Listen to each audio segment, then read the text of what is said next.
Carta aos Hebreus, seu capítulo 11. Nós vamos continuar a nossa exposição na carta aos Hebreus. Nós já tivemos 2 sermões aqui nesse capítulo 11 da carta aos Hebreus e hoje nós vamos para o terceiro no capítulo 11, mas é o 23º sermão dessa série. Enquanto os irmãos procuram e acham na sua Bíblia, eu queria lançar um desafio para toda a igreja. Né? Eu já há alguns dias, né, eu tenho orado a respeito disso, e algo que tem me incomodado um pouco, talvez você perceba também, talvez você não tenha percebido, mas se você não percebeu, quero chamar a sua atenção a perceber hoje. Né? Que nós começamos a fazer 2 cultos porque nosso espaço não cabia todas as pessoas em um único momento de culto, né? Então, aí nós oferecemos 2 horários e tudo começou a ir muito bem mesmo, porque de fato, quando nós somamos o número das pessoas da manhã com o número que vem na noite, não caberia tudo no mesmo lugar. Mas eu não sei se foi o tempo, nós fomos nos acomodando. Eu tenho percebido que mesmo tendo 2 horários de culto, muitas vezes os irmãos faltam nos cultos. Eu queria fazer um apelo, um desafio a nós não faltarmos no culto no dia do Senhor. Esse é o dia reservado para o Senhor. Na verdade, não é uma ideia nossa, é uma ideia do Senhor. E hoje nós temos 2 possibilidades para vir no culto. Ah, pastor, mas eu tenho compromisso pela manhã, vem à noite. Eu tenho compromisso à noite, vem pela manhã. Eu queria, de fato, fazer esse desafio a você fazer essa autoanálise diante do Senhor, dobrar os seus joelhos diante do Senhor e assumir um compromisso com Ele, não é comigo não. Senhor, eu não vou faltar em culto. Então, se porventura eu não puder ir de manhã, eu vou à noite. Se eu não puder ir à noite, eu vou de manhã. E se for algum compromisso que seja adiável, eu vou adiar. Sabe por quê? O dia do Senhor é muito importante, irmãos. Às vezes a gente vai, com o tempo, a gente tem a capacidade de se familiarizando com algumas coisas. E quando nós nos familiarizamos com alguma coisa, a tendência natural é que a gente permita que isso arrefeça nas nossas vidas. E o culto, ele não é apenas um lugar onde a gente participa de final de semana. O culto, ele precisa ser um desejo ardente do nosso coração. Ele precisa ser o reflexo, ou melhor, ele precisa ser o ápice de toda uma semana diante de Deus, onde com saudade de estar na presença do Senhor, como o Salmo 126 que nós lemos na abertura desse culto, nós nos reunimos na casa do Senhor, ávidos para abrir as nossas bocas, cantarmos louvores e o Senhor nos receber. É um momento de encontro. É um momento de alegria. Então eu queria desafiar os irmãos a nós não faltarmos mais nos cultos, a gente pegar firme nisso daí. Então, eu até pensei, depois a gente é da cabeça da gente, né? Eu pensei em fazer um cartãozinho particular para dar para você anotar os cultos que você veio, né? E imagine se a gente fosse aplicar a métrica da escola, né? 75% de presença, né? Aprovada. É claro que Deus não usa essa métrica conosco, né? Mas eu até pensei em fazer isso. Sabe por quê, irmãos? Não se familiarize com aquilo que é sagrado. O sagrado é sempre extraordinário. O sagrado é sempre especial. O sagrado é sempre acima do que nós podemos imaginar. O sagrado é além de 4 paredes, é além de canções. Nós vamos falar um pouquinho mais sobre isso hoje. Não se familiarize com isso. Considere o Senhor como sendo aquilo que há de mais importante na sua vida. É Ele que salvou sua vida, que salva sua casa, que salva sua família. É Ele que transforma vidas. Então, é um desafio que eu queria fazer para você. Tá bom? Ore por isso. Vou falar no culto de noite e você vai ouvir eu falar isso mais vezes, né? Até que nós enchamos os 2 cultos para a glória do Salvador Cristo Jesus, tá? Aproveitar também para avisar os irmãos que amanhã começa a nossa campanha de oração. Alvorada de Joelhos. Então, amanhã, 6 horas da manhã, nós estamos aqui orando. Segunda a sexta-feira, das 6 às 7 da manhã, estamos aqui na igreja, na Alvorada de Joelhos. Se você tiver esse tempinho antes de ir para o seu trabalho, vem aqui orar com a gente. Tem sido um momento de bênção, de crescimento espiritual na presença do Senhor. Abra sua Bíblia, Hebreus 11. Nós vamos ler dos versos 8 a 19 para a nossa meditação nessa manhã. Quero falar com os irmãos um pouquinho sobre algumas marcas de uma fé verdadeira. Nós estamos estudando essa carta aos Hebreus, é o 23º sermão, é o terceiro sermão no capítulo 11, onde nós estamos falando sobre fé. E eu quero destacar com os irmãos algumas marcas de uma fé verdadeira. Diz assim o texto das Escrituras, Hebreus 11, a partir do versículo 8 até o verso 19. Pela fé, Abraão, quando chamado, obedeceu, a fim de ir para um lugar que deveria receber como herança, e partiu sem saber para onde ia. Pela fé, peregrinou na terra da promessa, como em terra alheia, habitando em tendas com Isaque e Jacó, herdeiros com ele da mesma promessa. Porque Abraão aguardava a cidade que tem fundamentos, da qual Deus é o arquiteto e construtor. Pela fé, também a própria Sara, apesar de não poder ter filhos, de já ser idosa, recebeu poder para ser mãe, pois considerou fiel aquele que lhe havia feito a promessa. Por isso, também de um só homem, praticamente morto, saiu uma posteridade tão numerosa como as estrelas dos céus e inumerável como a areia que está na praia do mar. Todos estes morreram na fé. Não obtiveram as promessas, mas viram-nas de longe e se alegraram com elas, confessando que eram estrangeiros e peregrinos na terra. Porque os que falam desse modo manifestam estar procurando uma pátria. E se, na verdade, se lembrassem daquela de onde saíram, teriam oportunidade de voltar. Mas agora desejam uma pátria superior, isto é, celestial. Por isso, Deus não se envergonha deles, de ser chamado o seu Deus, porque lhes preparou uma cidade. Pela fé, Abraão, quando posto à prova, ofereceu Isaque, aquele que acolheu as promessas de Deus, estava a ponto de sacrificar o seu único filho, do qual havia sido dito, a sua descendência virá por meio de Isaque. Abraão considerou que Deus era poderoso até para ressuscitar Isaque dentre os mortos, de onde também figuradamente o recebeu de volta. Até aqui, irmãos. Vamos orar mais uma vez?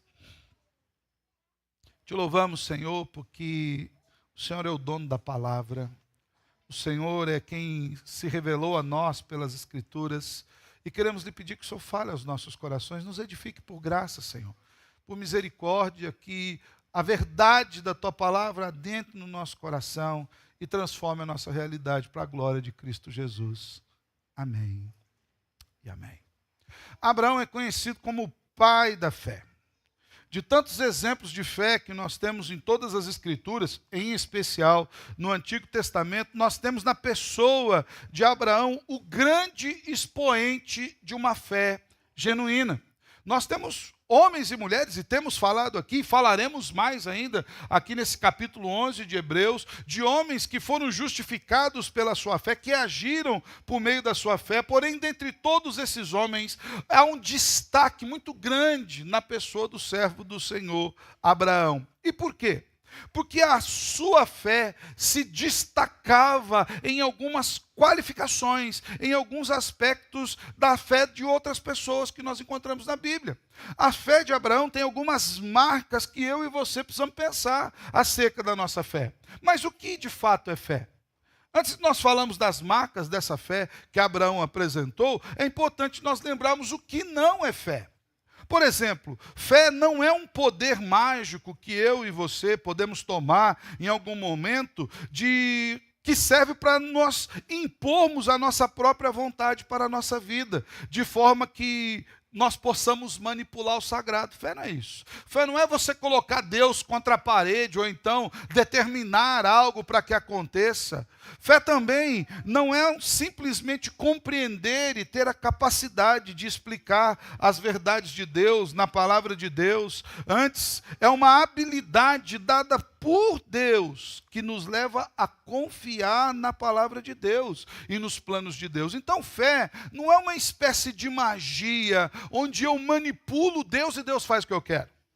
Fé não é uma espécie de troca, onde, bom, o pastor desafiou aí no culto, agora eu vou no culto e todas as coisas vão dar certo para mim. Fé não é um balcão de negócios, onde eu chego e apresento ali o meu ticket de dízimos e Deus fala, bom, conferiu aqui, o dízimo bateu certinho, agora eu vou te abençoar. Isso não é fé. Fé, de maneira alguma, tem relação com manipulação do sagrado ou com submeter Deus à nossa vontade. Muito pelo contrário. Fé é algo que é o próprio Deus que nos dá, é o próprio Deus que insere em nós, é o próprio Deus que aplica em nossas vidas, nos habilitando a crer na palavra dele, ainda que tudo dê errado aqui. A nossa fé, ela não tem como foco as coisas darem certo aqui. Ela tem como foco a verdade da palavra de Deus. A fé genuína sabe que aquilo que Deus diz é o melhor, ainda que isso me desagrade. Então, nesse ínterim, quando nós vamos observar a fé de Abraão, nós vamos perceber isso muito bem claro na vida de Abraão. Abraão em nenhum momento estava querendo que Deus lhe fosse favorável pelas suas ações, muito pelo contrário, ele agia de acordo com a palavra de Deus. E é bom a gente lembrar, irmãos, que essa carta aos Hebreus, ela foi escrita exatamente para ajudar os irmãos que estavam recebendo ela no primeiro momento, e também hoje, eu e você e toda a igreja de Cristo espalhada pela face da terra, a crermos, a termos fé na singularidade e na superioridade de Cristo Jesus. Essa carta foi escrita para que eu e você confiemos em Jesus, na sua palavra, na sua salvação, sabendo que somente Ele pode nos dar aquilo que de fato nós necessitamos. Assim, a carta aos Hebreus é um chamado para conhecermos de fato a Cristo e dependemos dele. E é nesse sentido que Abraão é apresentado aqui aos irmãos hebreus como sendo um dos maiores expoentes de fé no Antigo Testamento. E por que Deus apresentou Abraão? E por que nós temos essa figura de Abraão? E por que o autor de Hebreus faz menção a Abraão? Porque Deus tem um chamado para a sua igreja, para mim e para você, que é o chamado a vivermos por fé, por meio da fé. Deus nos tem chamado a crermos na sua palavra, nas coisas que Ele tem prometido a nós. E Ele está mostrando aqui no capítulo 11 como homens se moveram de acordo com a sua palavra e foram justificados por esta fé. Essa fé que os levou a agir, esta fé que os levou a confiar. De maneira que a fé é um artigo especialíssimo nas Escrituras. Eu acho que nós falamos tanto de fé no nosso dia a dia, que é possível que fé seja um artigo que caia também no nosso aspecto de familiaridade, mas não é. Fé é um artigo especialíssimo em todas as Escrituras. E nós precisamos pensar, que tipo de fé nós temos tido? Nós temos tido realmente fé?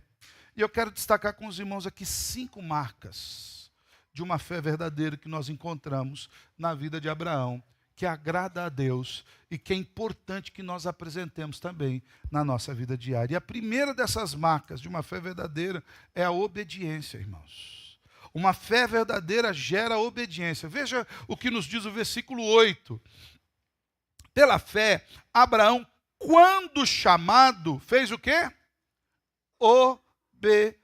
obedeceu, a fim de ir para o lugar que deveria receber como herança, e partiu sem saber para onde ele ia. Deus chamou Abraão para sair da sua terra, sair do meio do seu povo, onde ele habitava com seus pais, com seus familiares, onde estava a sua cultura, o seu jeito de se alimentar, os seus amigos estavam todos reunidos naquele mesmo lugar, seus parentes ali estavam.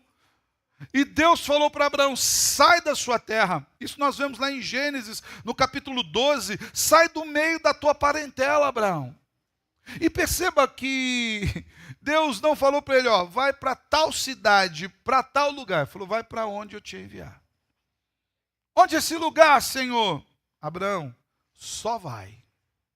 Só sai e vai. Abraão automaticamente, irmãos, obedeceu. Quando nós olhamos daqui para lá, parece que nós não consideramos a grandiosidade dessa atitude de Abraão. Mas imagine que Deus fale para você: sai agora de onde você está e vai fazer uma obra que eu vou te mandar. Aonde, Senhor? Vai para onde eu quero que você vá e eu vou te revelando no caminho esse processo. Talvez muitos de nós falem: nossa, pastor, Deus está pregando uma peça no meu coração. Eu lembro uma vez que eu estava numa conferência missionária, e conferências missionárias a gente ouve alguns testemunhos, né, que às vezes a gente fica meio até duvidando, né, mas Deus age de fato, muitas vezes dessa forma. E Deus havia falado com aquele irmão, e ele já tinha recebido um chamado há muitos anos, para ir para o Japão pregar. E ele já tinha feito a parte documental, tudo, só faltava um pequeno detalhe para ele ir para o Japão. Qual era o detalhe? Dinheiro, passagem. E um dia ele estava na conferência da sua igreja, orando e clamando ao Senhor, e o pastor pregando, e Deus falou muito claro no coração dele: amanhã, você prepare suas malas, pegue sua esposa, pegue seu passaporte, põe no bolso e vá para o aeroporto. E na hora ele falou assim: vou fazer o que lá? Eu não tenho passagem. Ele falou: você vai, pegue suas coisas e vá para o aeroporto. E ele saiu e foi para o aeroporto com as malas, a mulher de Deus, serva, obedeceu. As crianças, todo mundo saiu para ir para o Japão. Criança não tem noção de que para ir para o Japão tem que pagar passagem, né? Para eles: vão viajar? Teu filho é assim. Fala para ele: vamos viajar. Tem filho que ama hotel, irmãos. Hotel é uma coisa maravilhosa. Café da manhã, tudo aquele negócio. Ele acha que aquilo tudo é de graça. Ele fala: coisa bênção, né? E a criança saiu, e ele catou as suas malas e foi para o aeroporto, coração em sobressalto, e ele vendo lá na tela os voos que saíam para o Japão. Não eram muitos naquele dia, se eu não me engano, eram 2 ou 3 voos, e foi o primeiro voo, e ele ali já temendo no coração. A sua esposa olhava, não dizia nada, mas olhava para ele, e foi o segundo voo para o Japão, e o coração dele apertado, até que de repente alguém toca no seu ombro. E ele olha, e a pessoa começa a falar com ele em japonês, e ele não entendia direito aquilo que a pessoa estava falando. O japonês dele era muito pequeno para aquela realidade, o temor do coração era bastante grande. Foi então que aquele homem que tocou no coração dele simplesmente deu assim um papel, um pacotinho para ele, virou as costas e foi embora, e ali havia 4 passagens. E ele desabou a chorar naquele momento. E ele correu até o guichê. E milagrosamente aquelas passagens serviram para que ele e sua família pudessem viajar. É mais ou menos isso que estava acontecendo com Abraão. Você sai, vira as costas e vai embora. Largue todas as coisas que você tem, todos os seus aspectos culturais, todos os seus vínculos familiares. De uma certa forma, quando nós aceitamos o chamado ministerial para Deus, seja para o ministério pastoral, de missões ou qualquer um que você tenha que sair da sua casa, você precisa fazer isso. Sair, abandonar a fé do patriarca Abraão a respeito de uma pátria superior, da sua confiança em Deus, foi demonstrado exatamente quando ele obedeceu à voz de Deus. Ele deixou a terra de Ur dos caldeus em favor de uma herança ainda futura. E olha o que o texto nos diz, final do versículo 8: sem saber para onde ia. E ele habitou na terra da sua peregrinação. Pois nós vamos ver um pouco mais à frente, versículos 9 e 13. Como estrangeiro na sua própria terra. Irmãos, a obediência é uma das marcas mais diretas e objetivas da fé. Se você tem fé de verdade, você vai obedecer a Deus. Em todos os aspectos. Você vai obedecer a Deus na sua vida diária, nos seus negócios, no seu trabalho. Você vai obedecer a Deus vindo prestar culto ao Senhor. Isso é uma demonstração de fé. Você vai obedecer a Deus nos dízimos, nas ofertas. Você vai obedecer a Deus no visível e no invisível. Naquilo que está no seu coração. A obediência é um dos primeiros resultados da fé. A obediência é uma das primeiras marcas de uma fé. Assim que o Senhor nos salva, que Ele infunde em nós a fé salvadora, a primeira coisa que nós fazemos como resposta a essa fé é nos abrirmos, nos entregarmos completamente a Ele, obedientemente. Abraão esteve, inclusive, disposto a sacrificar o seu filho. Pela fé, obedecendo a Deus. Nós vamos falar mais à frente. Quando Deus falou: agora, Abraão, você já saiu da sua terra, eu já operei um grande milagre na sua vida, sua mulher era estéril, e você já aos 100 anos de idade, dona Sara com 90, pôde ter seus filhos de forma natural. Isaac nasceu. Abraão teve relação com a sua esposa Sara, ele aos 100 anos, ela aos 90 anos, Sara engravidou. Eles viram a barriga crescer, o bebê se formando no seu ventre, ele recebeu o seu filho. E Deus falou: agora você me dá o seu filho. Abraão simplesmente obedeceu. Sabe por quê, irmãos? A obediência é uma marca direta de uma fé bíblica. Lembro-me do pastor Eliseu, tempo que nós fazíamos o programa Caminho da Vida, falando sobre obediência. Ele falou: Alessandro, se Deus mandar sentar, não olha para trás para ver se tem cadeira. Senta. O problema é que nós temos uma dificuldade de crer que Deus tem o melhor para nós. Sabe por que a gente não obedece? A gente não obedece porque a gente ainda não confiou completamente em Deus. Porque aquilo que nós chamamos de fé, na verdade, não é fé. Na verdade, é o curso natural das coisas. Então, se eu ver que o negócio está bom, eu vou. Se eu ver que o negócio é meio complexo, eu não vou. Fé não é assim. Pela fé, Abraão, quando chamado, obedeceu, a fim de ir para o lugar que devia receber a sua herança, e partiu sem saber para onde ele ia. Qual área da sua vida precisa se dobrar a Deus em fé, de maneira que faça com que você seja obediente? Como anda a nossa obediência no que se refere à nossa fé? Segunda marca de uma fé verdadeira: esperança. Então Abraão teve fé no Senhor, obedeceu, mas ele também agiu esperançosamente. Versículos 9 e 10 diz: pela fé peregrinou na terra da promessa, como em terra alheia, habitando em tendas com Isaque e Jacó, herdeiros com ele da mesma promessa, porque Abraão aguardava a cidade que tem fundamentos, da qual Deus é o arquiteto e construtor. Então, ele já havia obedecido, já havia saído para a sua peregrinação, Deus já o abençoara nessa peregrinação, Abraão havia se tornado rico no meio dessa peregrinação, já tinha experimentado da ação de Deus, Deus havia lhe dado vitórias no meio dessa peregrinação. Chegou até um momento que Abraão, mesmo sendo obediente, ainda pisou na bola e levou seu sobrinho junto, e não era para levar, sai da sua parentela, e deu problema lá no meio. Ele com o seu sobrinho, e Abraão falou: você escolhe para onde você vai para lá, eu sigo para cá. Deus continuava abençoando Abraão. Ali Deus havia lhe dado um filho, Isaque, Jacó, sua posteridade estava firme ali debaixo da promessa de Deus, e mesmo estando na terra em que Deus lhe prometera. Perceba o que a Bíblia diz: ainda ali ele continuou a sua peregrinação, porque ele aguardava uma realização maior, superior. Abraão sabia que aqui, em qualquer lugar dessa terra, não era o seu destino final.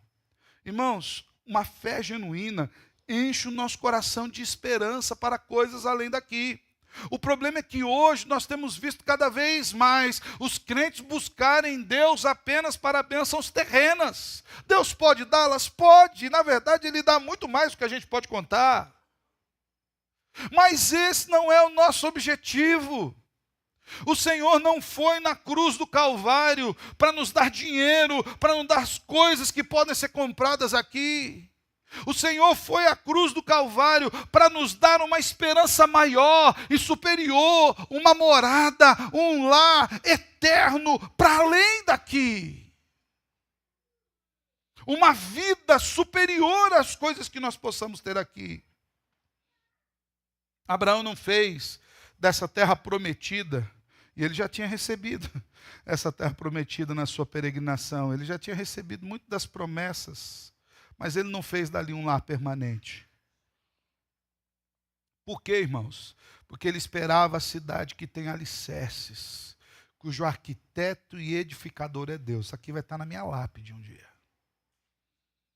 Eu quero estar na cidade que tem alicerces, onde o edificador, o arquiteto, é o próprio Deus. Dessa forma, a terra prometida foi para Abraão somente uma terra de promessas temporárias. Foi para Abraão como uma sombra daquilo que Deus haveria de fazer. A verdadeira terra prometida que ele aguardava era celestial.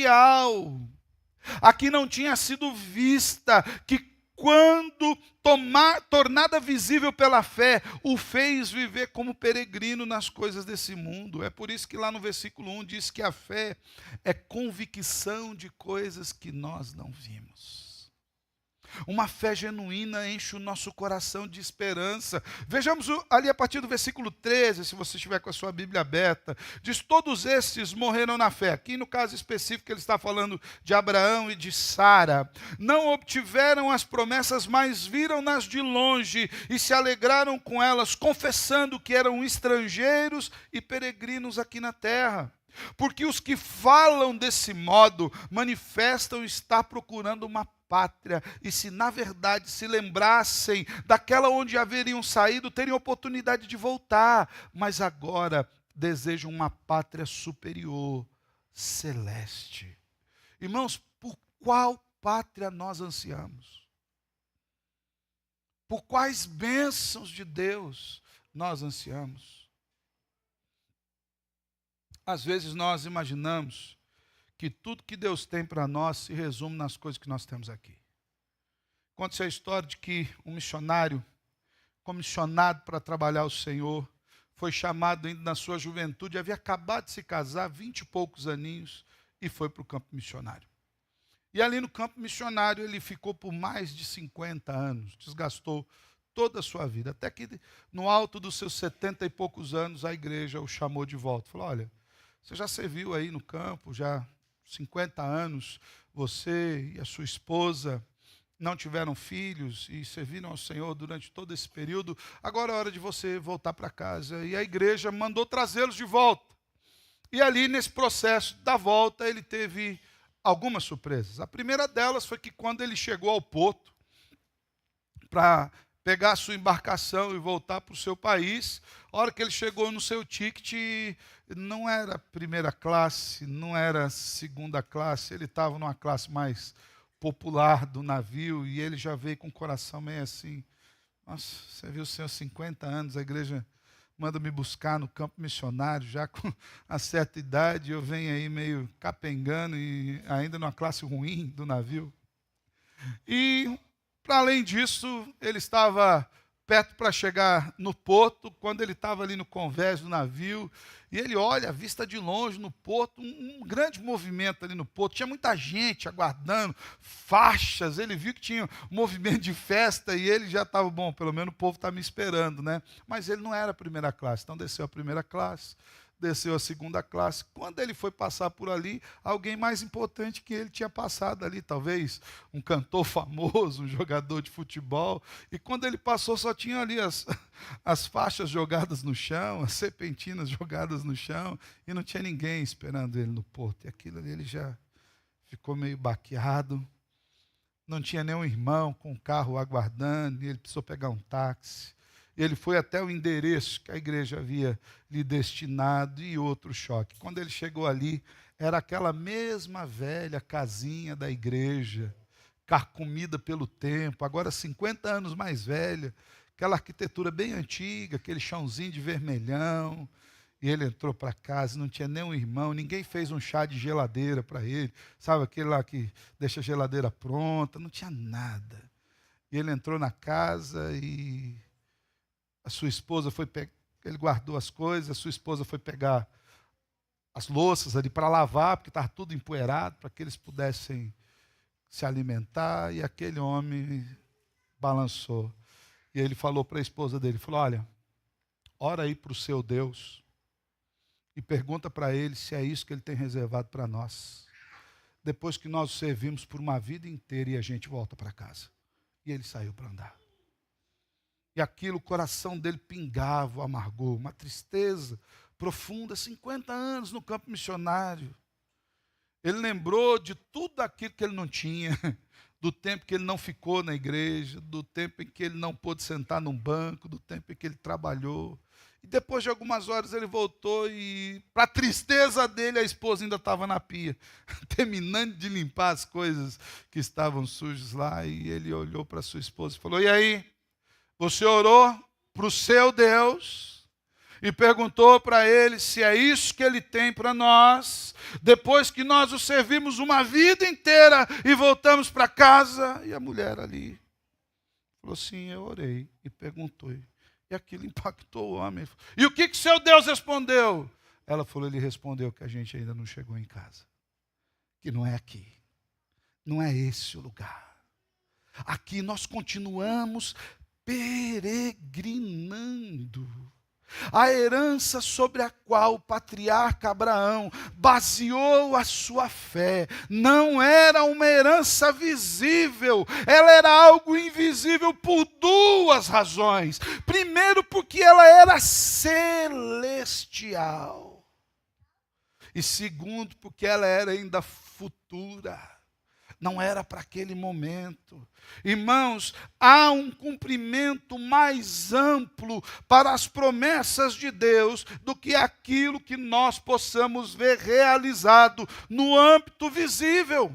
Versículo 13 já nos diz, todos esses, ali aplicado primeiramente a Abraão e a irmã Sara, mas todos aqueles irmãos na fé que já morreram, não obtiveram essas promessas, viram-nas de longe e se alegraram com elas, confessando que eles eram estrangeiros aqui. Assim, irmãos, embora Abraão chegasse até Canaã, e lá ele o foi, a terra prometida, embora ali lhe nascesse Isaque, uma posteridade, mesmo tendo idade avançada, e nesse sentido ele experimentou dessas promessas de Deus, ele sabia que aquilo que Deus havia reservado para ele era algo maior do que qualquer coisa que ele pudesse experimentar aqui. Era uma pátria celestial.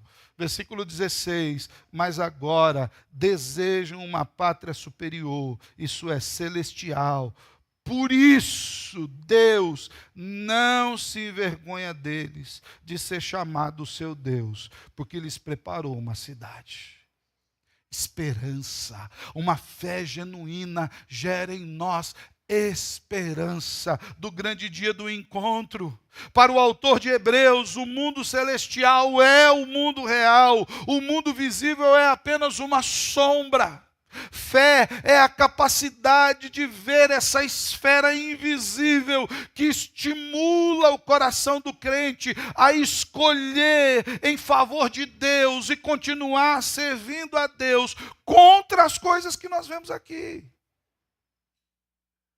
É a capacidade de continuar crendo em Deus e servindo a Deus e cultuando a Deus, ainda que a igreja não seja boa. Pode ser que você não esteja numa igreja boa. E se você for olhar os pecados, você vai dizer, ela não é boa, ela é péssima. Mas o Salvador se move aqui. E todos esses que estão reunidos aqui, mancos, caídos, fracos, pecadores, sujos, carrapatentos, todas essas ovelhas, um dia serão alvejadas. E não por tiros, mas pelo sangue do Senhor, que nos torna mais alvos do que a neve. É algo para além daqui. Assim foi que ocorreu no coração dos patriarcas, que andaram como estrangeiros mesmo na terra prometida. Será que também nós não deveríamos estar atrás do invisível? Como anda a nossa esperança? A nossa fé tem gerado em nós esperança para algo além daqui, ou nós só aguardamos nas coisas daqui? Duas marcas: obediência, esperança. Terceiro, confiança, missão, proclamação. Versículos 11 e 12, pela fé também a própria Sara, apesar de não ter filhos e já ser idosa, recebeu poder para ser mãe, pois considerou fiel aquele que havia lhe feito a promessa. Por isso também, de um só homem, praticamente morto, saiu uma posteridade tão numerosa como as estrelas do céu e inumerável como a areia que está na praia do mar. Todos esses morreram na fé, não obtiveram as promessas, mas viram-nas de longe e se alegraram com elas, confessando que eram estrangeiros. Perceba, irmãos, eles peregrinaram nessa terra, e enquanto eles peregrinavam nessa terra, mesmo já tendo recebido as bênçãos de Deus aqui, muitas dessas bênçãos que eles aguardavam, eles faziam uma declaração aberta de que eles aguardavam algo superior. Eles confessavam aqui, eles declaravam, eles não apenas se sentiam estrangeiros nesse mundo, mas diziam isso abertamente de forma proclamatória. Eu lembro de alguns anos, a gente precisa reviver alguns desses hinos, mas eu lembro que nós cantávamos a altos e plenos pulmões: sou forasteiro aqui, em terra estranha eu estou, é para celeste pátria o lugar que eu vou, embaixador de Deus de um reino lá dos céus. Aqui nós estamos em serviço do nosso Deus, proclamando que nós não pertencemos a esse mundo. Irmãos, a igreja não pertence a esse mundo. A igreja presbiteriana do Jardim Alvorada, sediada Alameda, Doutor João Paulino, número 106, CEP 87, 430, qualquer, já esqueci o resto do CEP, né, mas de vez em quando eu lembro, quando está na minha cabeça, com CNPJ, tem uma sede física aqui, mas ela não pertence a esse lugar, ela não pertence a essa terra, ela é parte do povo que vai morar no céu. A nossa sede não é aqui. Um dia, irão procurar esse povo aqui, e ele não estará mais reunido aqui. Amém? Um dia esse povo vai estar nas bodas do Cordeiro Eterno, e nós lá estaremos, e nós o veremos face a face, e aqui, enquanto aqui estamos, nós confessamos: não somos daqui, somos estrangeiros. Dá vontade de colocar uma placa lá, sede temporária, e deixar o povo perguntar. Fala assim: um dia não estaremos aqui. Vocês vão mudar, pastor? Vamos. Quando? Não sei, mas estamos aguardando. Nós vamos para o lugar onde o Senhor foi preparar para nós, e Ele está guardando aquele lugar. Um dia você vai bater aqui nessa porta e não vai ter culto aqui, porque nós estaremos cultuando em outro lugar. Nós estaremos reunidos com os santos, diante do Cordeiro, cantando: santo, santo, santo é o Senhor dos exércitos. Essa é a nossa esperança, essa é a nossa missão, é isso que nós confessamos. Todos os herdeiros da salvação são refugiados, sem terra, sem lugar, sem morada, porque até a vinda de Cristo, eu e você somos exilados desse lar. Nossa terra não é aqui, irmãos.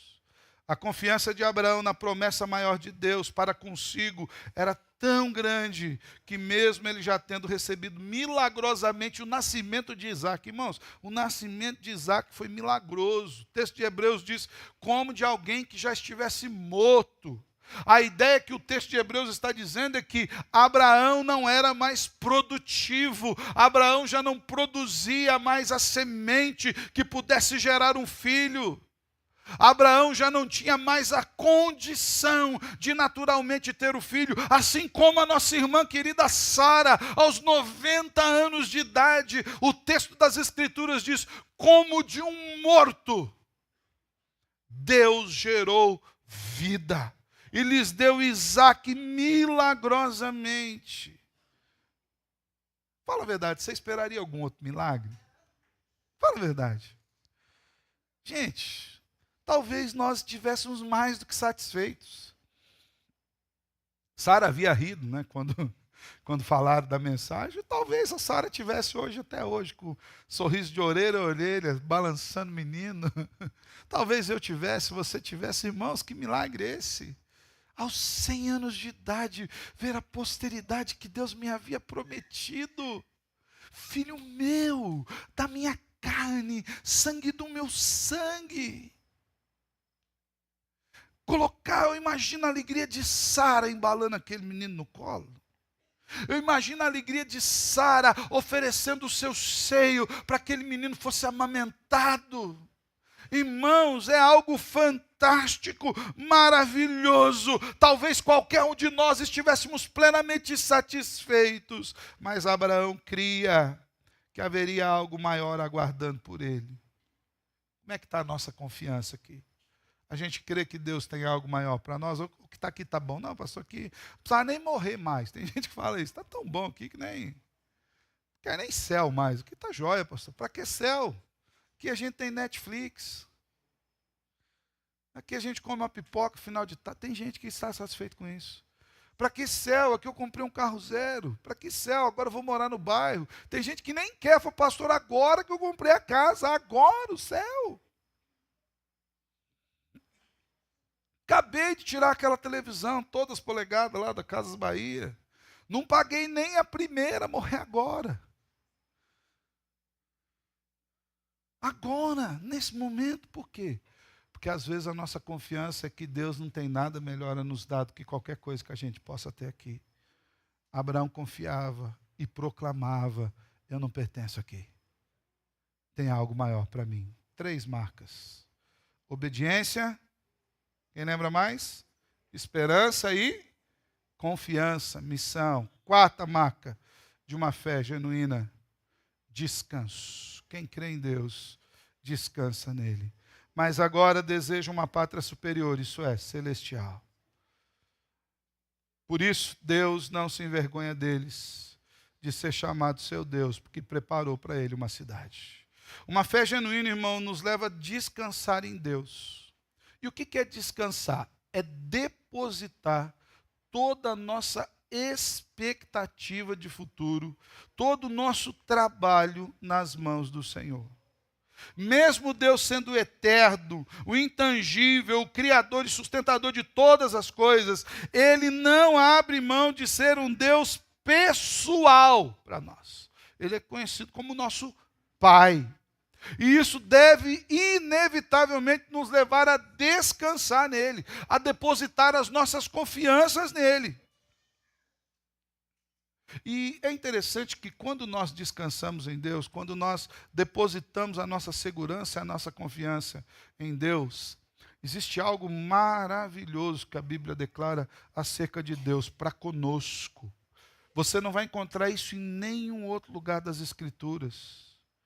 Diz que aqueles que desejam uma pátria superior, uma pátria celestial, aqueles que depositam a confiança em Deus e nele descansam, Deus não se envergonha deles, de ser chamado seu Deus, porque lhes preparou uma cidade.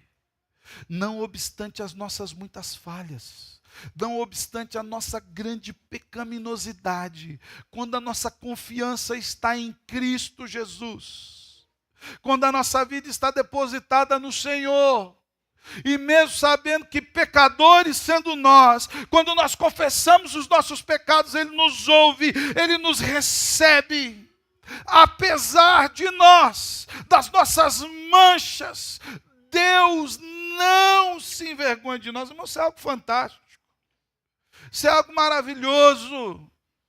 Deus não se envergonha de ser conhecido e chamado por nosso Deus. O Deus que está identificado com a igreja. Apesar de tantos escândalos que a gente vê por aí, Deus não tem vergonha de ser chamado Deus dos crentes. Porque esses crentes é aquele povo a quem ele salvou, a quem ele redimiu, para quem ele foi preparar lugar. Deus não se envergonha de nós, dos que cremos de verdade, embora falhemos, embora fraquejemos, Deus nos ampara com as suas mãos poderosas, assim como um pai acolhe o seu filho que acabou de se estatelar no chão, depois de uma queda de bicicleta, ele nos acolhe nos seus braços, sara as nossas feridas, nos revigora, nos fortalece, nos segura pela mão, nos põe na bicicleta e põe para andar de novo. Deus não é aquele que fala, isso, aquele meu filho caiu, se estatelou, já, que vergonha. Deus não está preocupado com isso. Deus é aquele que corre, nos pega, sara, pesa as nossas feridas, vê onde está a machucadura. A Bíblia diz que enxuga a lágrima dos nossos olhos e nos põe em pé para caminhar de novo, tal qual um pai se compadece dos seus filhos, assim o Senhor nos ama, é o que a Escritura nos diz. Os próprios crentes do Antigo Testamento compreendiam que as esperanças e as promessas que aguardavam pela fé eram celestiais e não eram meramente físicas. E isso dava o que a eles? Descanso. E perceba que o descanso é um tema bíblico desde a criação. Deus fez o mundo em quantos dias? 6 dias. E o que Deus fez ao 7º dia? Você acha que chegou final do 6º dia, Deus falou, sextou. Hashtag, estou cansadão. Você acha que Deus fez isso? Não. Deus descansou no sentido de contemplar toda a obra da sua criação, ver tudo quanto era bom que ele havia feito e ver como aquilo promovia a sua glória. Deus descansou no sentido de nos mostrar que depois de todos os dias da nossa peregrinação aqui e das nossas fadigas, há um dia final onde nós estaremos com Ele e descansaremos com Ele e viveremos com Ele, e só os que creem em Cristo Jesus desfrutam desse descanso. O descanso que Deus nos dá é advindo da segurança que nós temos nele. Essa semana na célula, né, o povo vai escolhendo as músicas para cantar. Essa semana revivou uma bem antiga, né? Foi a Bia que pediu, fala assim, haverá paz no vale para mim. Só quem descansa em Deus sabe que vai ter paz no vale. Nós vamos atravessar o rio, estaremos com o Senhor por toda a eternidade.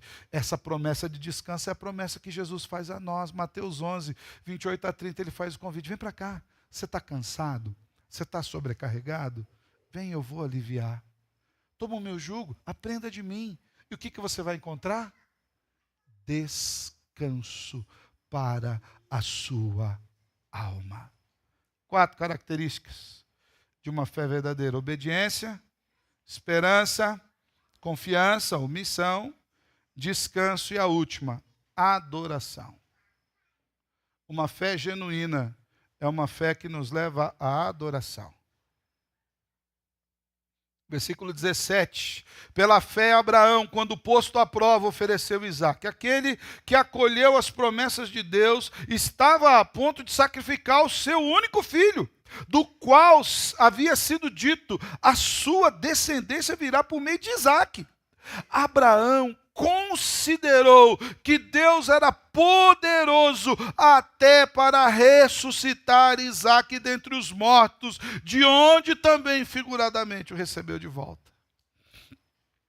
A primeira vez que a palavra, que o termo, que o conceito adoração aparece nas Escrituras é exatamente na passagem de Gênesis capítulo 22, no versículo 5, quando Abraão havia chegado ao pé do monte, junto com seus funcionários, todo mundo ali. E os funcionários falaram, agora a gente vai continuar seguindo aí, porque Abraão vinha vindo, lembra? Ele trazia a lenha, um feixe de lenha num braço, e trazia a fogueira. Naquele tempo não tinha fósforo, não tinha isqueiro, então ele trazia a fogueira acesa de casa. Ele veio alimentando aquele fogo, aquelas brasas de casa. Ele chegou ali no pé da montanha, e ele falou para os seus funcionários, fica todo mundo aqui, porque eu e o menino, nós dois, diz assim, vamos subir, e vamos lá, e vamos adorar ao Senhor, e vamos voltar.